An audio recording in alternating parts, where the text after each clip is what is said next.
Welcome back to Great Day, and welcome to Kim Baer. She's an attorney that's going to be talking about something that a lot of people have spoke about, and some pretend that they are experts, and everybody has an uncle that knows better. And I've heard this 100 times from people.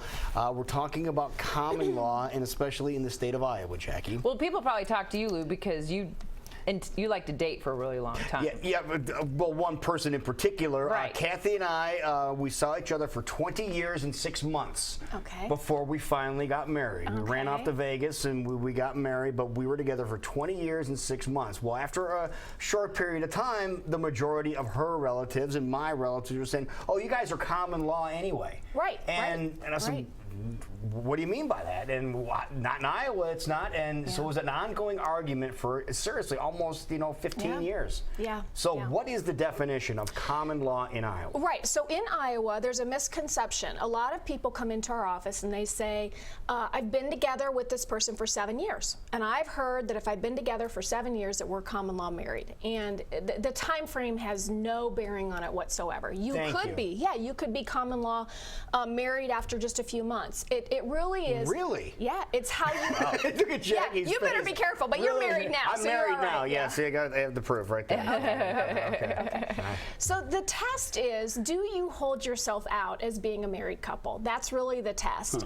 In other words, and some of the factors the court looks at are pretty straightforward. I mean, are you wearing wedding rings? Did you take each other's last name? So those questions are pretty easy. I mean, if you've got that situation, yeah, you're common law married.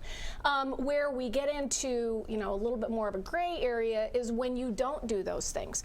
But maybe you've got joint accounts. Maybe you call each other husband and wife. Maybe you've got joint credit cards, and your family kind of thinks of you as a married couple. And if you're not out there correcting that, and then you're holding yourself out as a married couple, you could be common law married. When this comes up, there's a whole lot of maybes here. There are a whole lot of maybes. So why do we have that? Why do we have common law marriage? Because if something happens, we need to hold people accountable, or why is there even something as common law marriage? Exactly. Well, let's say that you do qualify as being common law married, and your spouse, or who you might think of him as your boyfriend, but if you've been calling him your husband, and let's say you've been filing tax returns jointly as a married couple, but you never went and had the ceremony. Now, let's say something happens to him. The common law, the courts want to honor that common law marriage, and they want to make sure that you're going to take under his estate as a spouse. They want to make sure you're taken care of. So in other words, the law is out there to kind of protect people who just never really get around to having an official ceremony. But if they're treating each other as husband and wife, we want to make sure we protect them. Yeah, but that would make sense. So if you have joint checking accounts, for example, or you're... But did you go to the courthouse and get a piece of paper? You don't need to do that. You don't need to do that. So this makes no sense. Well, let me explain to you the two main questions I ask, because normally when people come in, they're confused. And the reason why they're confused is because they haven't been using the same last name. They haven't been using wearing wedding rings, and they come in and they say, I'm breaking up with this person. I've heard I might be common law married. What do you think? So the first question I ask them is, what have you been doing about tax returns? Okay, there you go. So I was going to ask you what the most important thing was. Tax returns. So it comes down to money. well, and if you've been filing joint tax returns as a married couple. But right there, that should give somebody an indication, well, maybe we should consider that. I mean, I don't... because otherwise doesn't you've got the IRS immediately go red flag? Like there's two different last names, but yet they're trying to... I have a different last name from my husband, and we're married, so no. So if you, I mean, that's the point. We don't want people committing tax fraud. So if you've been holding yourself out to the government as being married, then common law, you're most likely going to be treated as married. And so now we need to do a divorce and a division of assets and things like that. My goodness. The same thing is true with regard to health insurance. I would say for the last 4 or 5 years, a lot of times health insurance companies will issue you something you have to sign off on saying, are you married? Do you have someone who lives with you that you treat as your spouse?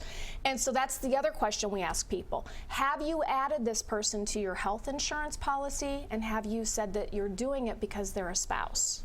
Now, that would be insurance fraud. If you truly are not a spouse. So if you filled out those forms and you're covering them for health insurance benefits, then we're going to treat you as being common law married. So tax returns, insurance, and if you get a joint checking account? Joint checking account, wearing rings, using each other's last names, not correcting people. And really, this only comes up in two circumstances. One, people are breaking up and they want to know, does he have or does she have a right to what I own? To my stuff. To my stuff. Yeah, exactly. Exactly. Are we going to divide stuff, or are we just going to say bye-bye? Or someone's passed away, and now there's an issue between the spouse or the significant other that's left here, that's alive, and the family. And is that person going to take under the will as a spouse, or are they going to take under, our state laws as a spouse? So. And really quickly, how does this fall in line with same-sex marriages, especially in states where it's just now becoming legal, and maybe they've been together for a while? Well, and so in Iowa, we're one of the leading states with regard to same-sex marriage, and so those marriages are treated just the exact same. So if since I think it was 2009 when Iowa became a same-sex marriage state, if people did not run out and get married, but all of a sudden started calling each other husband and wife, having joint accounts, putting each other on health insurance, filing tax returns, then you could have a common law same-sex marriage.